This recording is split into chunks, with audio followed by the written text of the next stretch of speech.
Hey everyone, Chris here. I'll keep this announcement short. Like any listener, a good story wants to be heard. And while we are preparing a fantastic story to unfold, I want you all to know that the next two episodes, episode 12 and 13, are, let's just say, more dense. In a good way. No, I'm not about to give any spoilers, but because of this, we really want to make sure we deliver on our production quality. Episode 12 will be released 3 weeks from now instead of 2. We really appreciate your understanding and patience in this. Also, this episode does come with a pretty heavy content warning. For a full list of those content warnings, please check the show notes. Okay, I've rambled enough. Please, enjoy the show.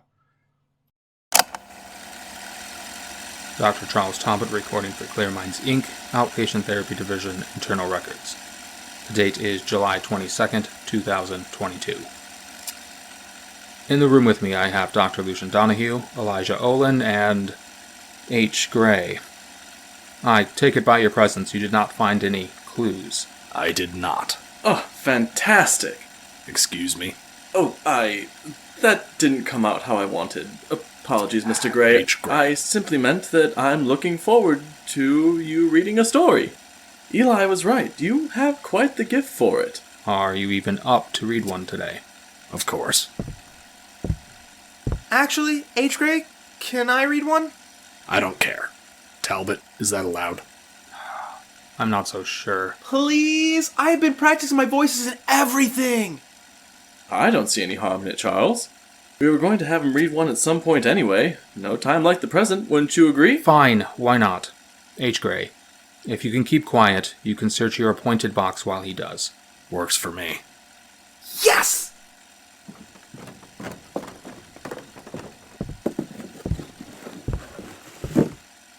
I choose this one. Huh. This one doesn't have anything written by you, H. Gray.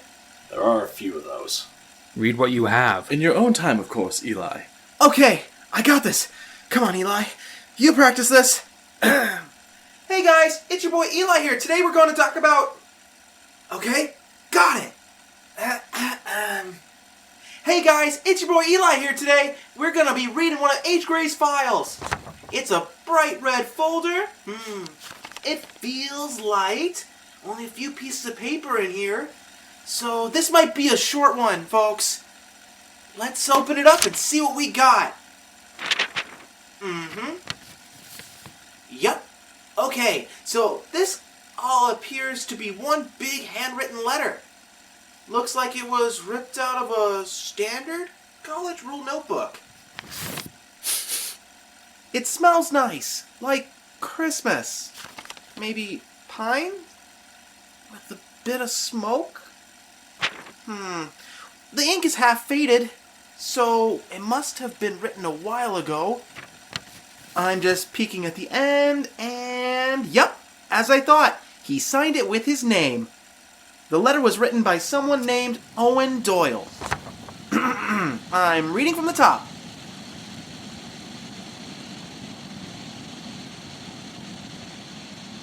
If you're reading this, then you have found my cabin. Before you read any further, I'm going to give you the best piece of advice you'll ever get. Leave. I don't care if you drove here, or stumbled upon this place while hiking. Hell, I don't even care if a grizzly chased you to the door. You would have better odds with one of those things than staying even a minute longer in this cabin. Leave. Now. I'm serious. Don't read any further. Just get out. If you haven't left by now, then it wouldn't matter how many times I write it. It is my greatest hope, however, you read this in the comfort of anywhere else. This letter might just be my last words flung out into the void, read by no one, but it's the only thing that might keep me tethered to a semblance of sanity. For posterity, and because I can, I'll start before the beginning. A little bit about me first. I hate people. It's nothing personal, not truly. If I'm being honest, it's not just people. The city is always moving, always changing. Buildings rise and fall throughout my life. Coworkers come and go. and friendships fall apart and form. I hate all of it. So a few years back, I bought a cabin. The property was just outside the hustle and bustle of every day. So, when that pesky thing called life finally calmed, I took that brief window to finally make the trip. Perfect timing. Winter was just starting to settle in. Out of all the times of the year, I hate winter the most. Roads are bad, people don't know how to drive, and everyone is pretending that their family has no flaws.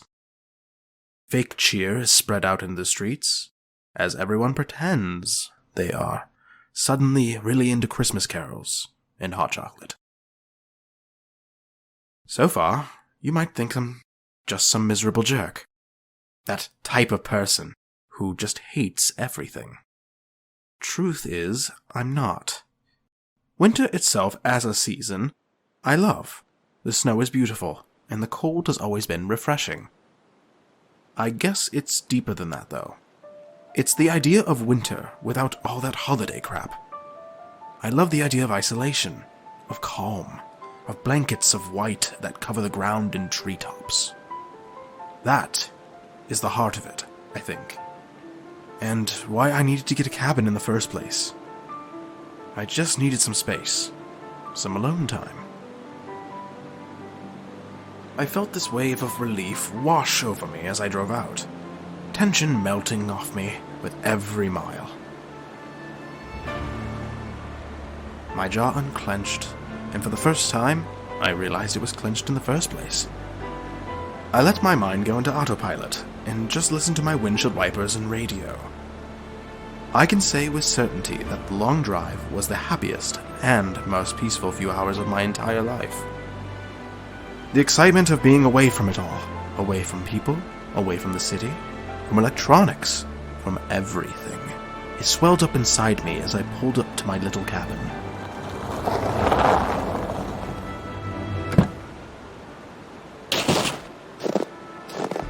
It was my own slice of heaven. 525 square feet of wood and stone, fully furnished with an overhang and pile of chopped wood. I was practically skipping when I unloaded my supplies from the truck. The cabin itself sat on a patch of clearing, 25 feet in either direction of flat ground. Just beyond that space was a thick tree line of a pine forest. By anyone else's standards, the first few days were broadly uneventful. My days were spent reacquainting myself with how to live off the land, enjoying the soft flutter of snowfall. Each morning, I was greeted with the low hum of wind rattling my windows and a fresh layer of white all around me. Everything became a relaxing mantra. 4 minutes and 28 seconds for coffee with my French press. 16 steps from the kitchen to the front door. 5 steps on the deck to that pile of chopped wood under a tarp. 23 steps back inside into the fireplace. 6 steps from the fireplace back to the kitchen. 7 minutes to retrieve and heat a can of beans on the stove. 3 minutes and 27 seconds to wash up. 16 steps from the front door and to retrieve my bow. Check my watch. 10 steps across the snow and into the tree line. The routine brought me comfort. It brought me a sense of dependability that is often lacking in the world beyond the cabin. I remember the first time my sacred routine was changed. It was a small detail, one that most people would have missed. A detail that, although annoyed me, I wrote off to a miscount. 11. 11 steps from my cabin to the tree line. I made a mental note to count my footprints after hunting small game. I was resolved to find my mistake. I didn't make one. As clear as day, my steps were exactly 11. This small detail dug at me, just under the skin. The added fact that my hunt had 0 results did not help the matter. I fed the furnace and then myself. I tried to push the number 11 out of my mind. Several times I had to remember to relax my jaw as I went about my night before turning in. The next morning, I had completely forgotten about that number. As I went about my routine, I checked my watch and grabbed my bow.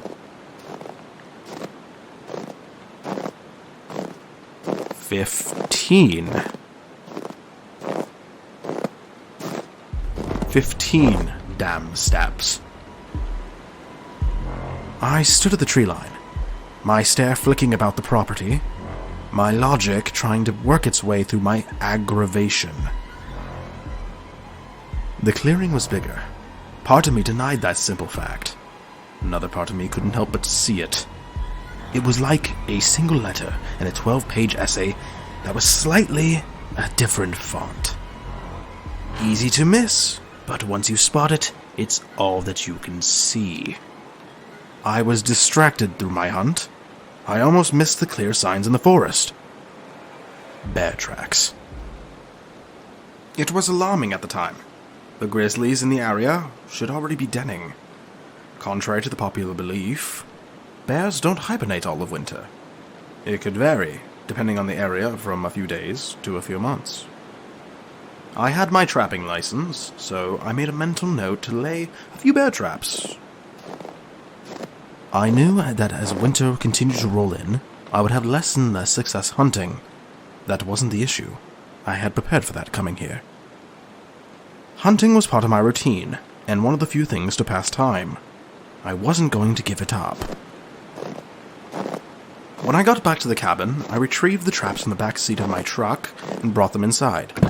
I set them down near my bow as a reminder, and passed the night reading a book by the fire. My routine reset in the morning. I checked my watch, grabbed my bow and traps, and went out. 25 steps. I knew the trees had moved again before even crossing the clearing. The revelation hit me like a brick to the face. I couldn't make any sense of it. Denial weighed heavy on me as I made my way. I focused on counting.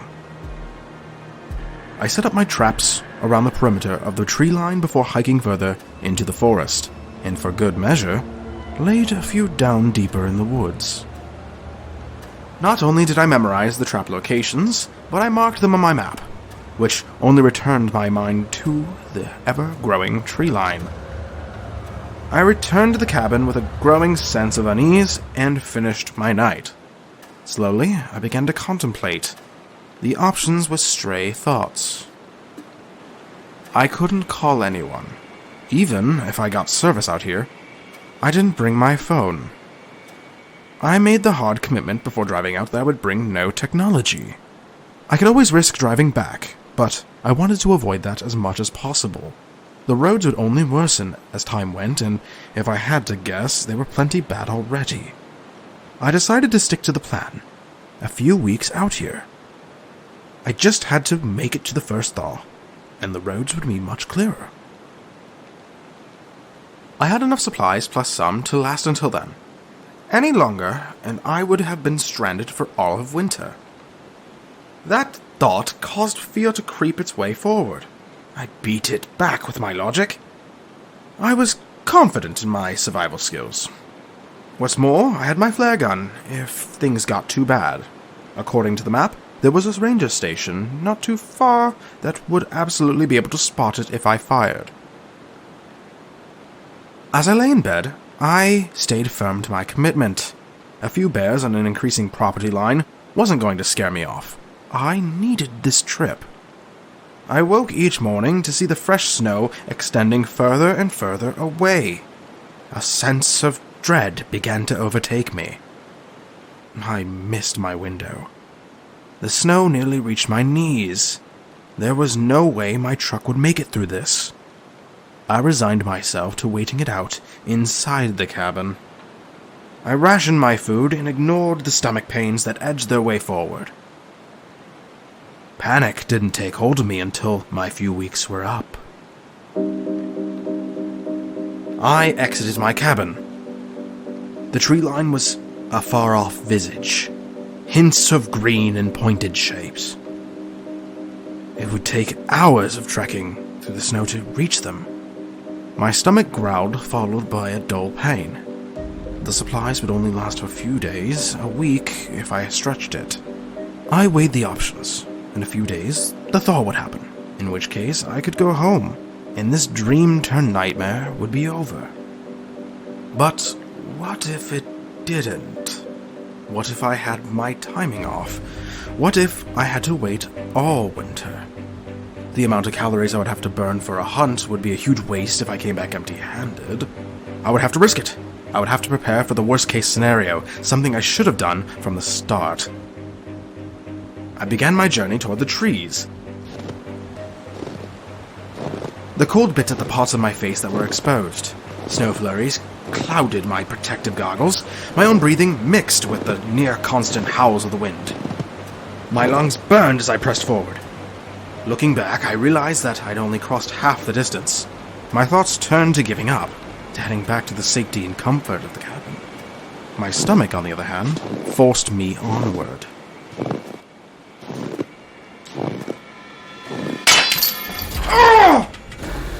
Sudden pain shot through my body. I knew instantly what happened. I stepped on one of my traps. I didn't have time to think it through as I collapsed to one knee. Survival instinct took over. I began to claw at the snow while trying to stifle my pain. Just getting visibility drained most of the initial adrenaline I had, which was replaced slowly by shock. I fumbled at the trap, trying to use whatever remaining strength I had to pry it apart. I just needed to get both the springs down at the same time and the clamps would fall open. It wasn't working. I needed a new solution, and I needed one quickly. Logic pushed past the pain. It was a small whisper at the back of my mind, but it was enough. I took off my scarf and wrapped it around the springs one at a time. Using my bow as a stick, I began to slowly twist the cloth together. I knew the next step, and surprisingly, it was the hardest. I struggled to undo just enough of my gear. Urine would strengthen the fibers, and with my quickly draining strength, I would need it. I can't explain how hard it is to piss while your foot lays mangled and pain throbs through you. After a few false starts, I was able to get a decent stream going. I put myself away and began the twisting motion. It was working. I had fought back the urge to just pull away when I had enough room. I knew the trap would be much faster than me. I reset the pins and slowly lifted my leg out. I sat in the snow for a long moment, letting relief and pain run through me. I was far from safe. I still had to make the trip back to the cabin. An hour, at least, on 2 good working feet. The thing is, bear traps are designed to keep an animal in place. Movies always get it wrong. They will definitely snap your bones, and they will leave a nasty bruise. The teeth aren't sharp, they'll draw blood, sure, but they won't cause gashing wounds that will make you bleed out in minutes. The smart thing would have been to dress my wound at any point on the way back. The new situation resparked my adrenaline, though, and I didn't deal with the issue until I crawled into the cabin and shut the door behind me. At that point, I barely had enough time to wrap it tightly before I blacked out. I regained consciousness to a bone-chilling cold. The fire had long gone out, and the sun had already set. The throb from my foot quickly reminded me of my situation. I ignored the cold for a moment and tended to my injury. 22 minutes and 40 seconds later, I had it rewrapped and made a splint from one of the few chair legs. I used my bow as a poorly improvised crutch and hobbled outside to get firewood. 10 minutes and 18 seconds later, the fire's heat began to work its way across the cozy space. I sat there for a long moment, oscillating between foul language and being scornful that my hunt couldn't have possibly gone worse. My temper cooled as the cabin warmed. I knew I was screwed, but this was a whole other level of screwed. Food was running low, I was snowed in, and I was hurt. God forbid my injury became infected. I unevenly made my way to the box under my bed, the flare gun. I should have used it sooner, but I can be so damn stubborn sometimes. I loaded the flare into the chamber and hobbled to the edge of my porch.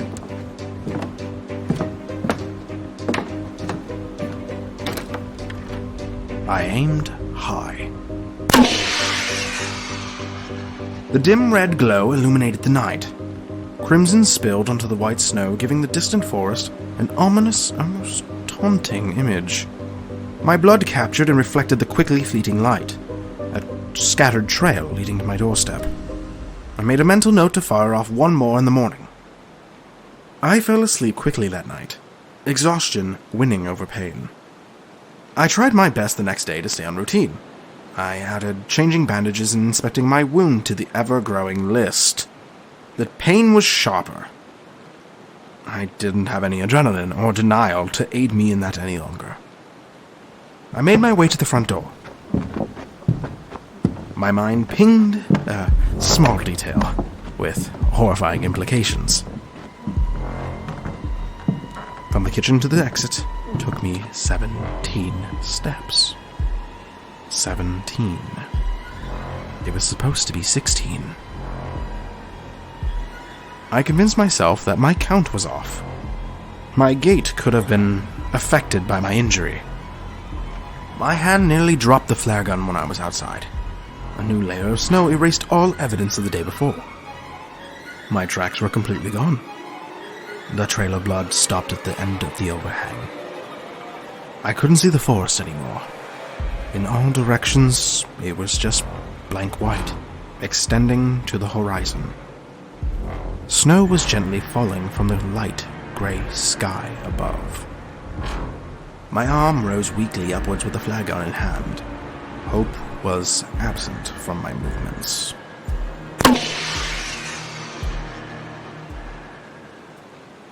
Over the next few days, my supplies dwindled to near nothing. My foot had turned a dark purplish color and swelled nearly 3 times its size. The few lacerations had crusted over, and yellow liquid oozed from the scabs. The first aid kit had antibiotics, but they didn't seem to help with it. After all, I knew what it was, an infection. Every night and day I shot a flare. I thought I overprepared the amount I could need. I used them all. 20 steps. It took 20 steps to get from the kitchen to the door. Stress piled onto my shoulders as I sat at the table eating my last portion of beans and jerky. I couldn't decide whether I should force myself to stay up through the night or get as much rest as possible. On one hand, I needed this injury to heal. On the other, the expanse of the cabin seemed to only happen as I slept. Then there is the food. I was out. If I was lucky, I would have 3 weeks before I starved. I doubted that I could make it to the full 3. At one point, I just tried to leave. The battery was dead. The truck was never an option. It wouldn't even start. Like an idiot, I left the door slightly cracked when I retrieved the traps, which seemed like ages ago. I had given up. I resigned myself to the fact that I would starve and die here. If I had brought a gun, I would have taken the quicker way out. As it stood, I didn't, and still don't, have the stomach for ending my life in any other way. I gave it plenty of thought, and often brought myself close. But my need to live and inert cowardice had always won out. A few more days of not eating and I found myself weak and sluggish. The pain of my stomach was constant. The swelling had gone down, but the color of it had only become more ghoulish. In one of my braver moments, I stood above the kitchen sink, my hand gripping my hunting knife. My eyes traced the sharp blade, its tip resting on my forearm, just below a vein. One quick movement. One slash and it could all be over. One small amount of pain for a small amount of time, and my suffering would come to an end. I gripped tighter and pressed down. The steel pierced the few layers of skin, and warm wet blood trickled down to meet the blade. I inhaled deeper and committed to the action of a quick swipe. My survival instinct took over. I altered the direction, and the blade swung outward. It caught the tip of my pinky finger. It was too late. The sharp metal neatly bisected a decent chunk of fatty flesh from bone. I cursed and went for a towel, wrapping my injury tight to stop the bleeding. As I applied pressure, my eyes locked onto the section of finger in the sink. My stomach growled, and my mouth watered. I tore my thoughts away. What was I thinking? I nearly retched at the idea. Survival instincts took over. I needed calories. I put a log in the stove. The grumble of my stomach called out as I smelled my own flesh sizzling in a pan. The skin stuck and acted like glue as I flipped it over. It took less than a minute for the small piece of meat to cook. I pierced it with a fork and brought it close to my mouth. Hesitation staying my hand. The smell of cooked meat only deepened my hunger, and I swallowed lumps of saliva. The conscious thought of what it was caused the motions of throwing up, but there was nothing rising from my stomach to be expelled. I didn't want to admit to myself how good it tasted. My body craved more. That night, I laid awake. I couldn't believe what I did. I was horrified. I couldn't help but to think it was a waste. All that built up for a non-consequential amount of calories. I found myself secretly hoping that I had cut off a bit more. Firewood was getting low. I started to ration it. Most of my day and night was spent under the covers, trying to distract myself with the singular book I brought. Hunger reached new heights, and soon I found nothing could tear me away from the memory of cooked meat. 32 steps. I gave in. Base needs beat any logic I might have had. I stood above the sink. My hunting knife's blade rested at the base of what was left of my pinky. I took a deep breath and fought back the urge to look away. Once the pain subsided and I tended to my self-inflicted wound, I turned my attention to the now separated pinky finger. I was careful as I stripped away the fatty skin from bone. Part of me worked slowly because I didn't want to do this, and another part of me wanted to get as much as I could. I looked at the measly pile of flesh on that cutting board. Would it be enough? Would it be worth it? I chopped off my other pinky and repeated the process. It wasn't enough. I carved thin strips of flesh from my leg. Not too much, but just enough to make the meal worth the effort. For the first time in a while, I felt satisfied with my meal that night. Even if there was an underlying sense of sickness towards the act.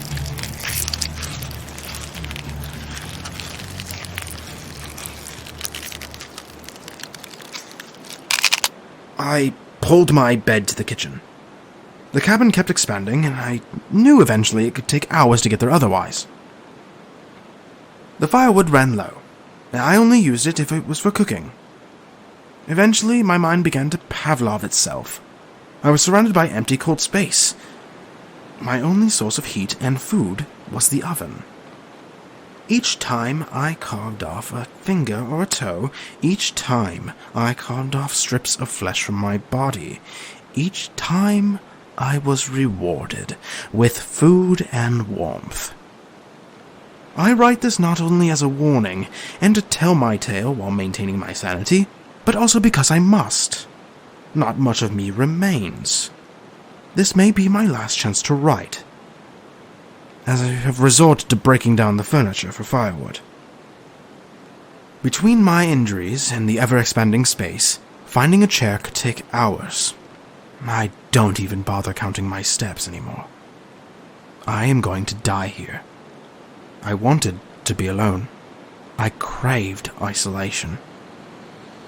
The cabin gave me that, but it took so much more. Aside from his name at the end, that's all we have, folks. Let's turn it over to our guest today. Mr. Talbot, thoughts? Before that, H. Gray. Was this a work of fiction or an actual case? Owen sent me out to a cabin. The letter was found just inside. Chunks of spoiled meat were all around the kitchen area, nearly on every surface. I'm assuming the cabin wasn't miles long. It was not. I didn't stay too long after finding the letter. Did you find Mr. Doyle? No, but I didn't exactly search the place. Oh, shame. Personally, I find auto-cannibalism intriguing. Charles, that's quite disgusting. Yeah, that's pretty gross, Mr. Talbot. Not in a weird way. Oh, you've discovered another way. I'm interested in what kind of person would do that to themselves. What causes a person to consume pieces of their body? How do they decide what fractions of themselves are disposable? The delusions that must come attached to that way of thinking must be extraordinary. Aren't you usually all annoyed with complex diagnosis? Usually, yes. I do make exceptions, of course. Ah, I see. Mr. Gray, H. Gray. how goes your search for clues? Yield anything of interest? Not yet. Olin has a lot of notes.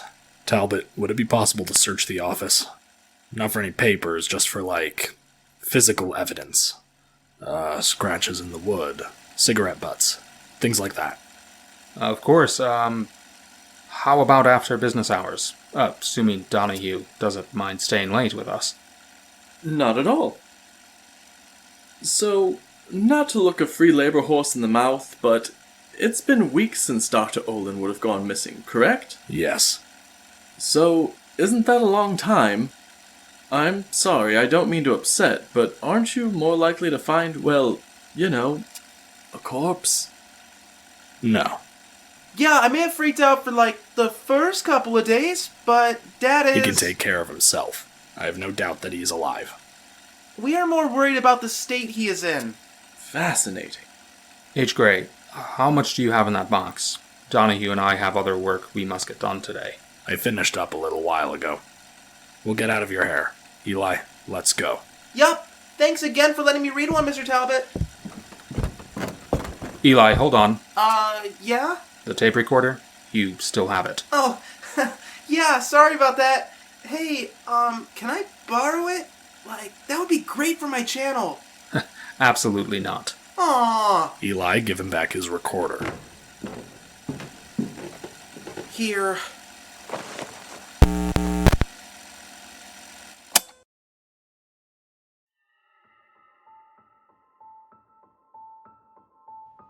This episode was produced by Christopher George and Dalton Lewis. It was written by Christopher George. Script editing was done by Dalton Lewis. Charles Talbot was played by Christopher George. Lucian Donahue was played by Dakota Hamlin. H. Gray was played by Michael Williams. And Eli was played by Dalton Lewis. Thanks again to everyone, past, present, future, for listening along. Please check out our Patreon at patreon.com/thepatientfiles. Don't forget to give us those shiny stars and hit that little bell. Seriously, it really helps. Until next time, stay safe and stay sane.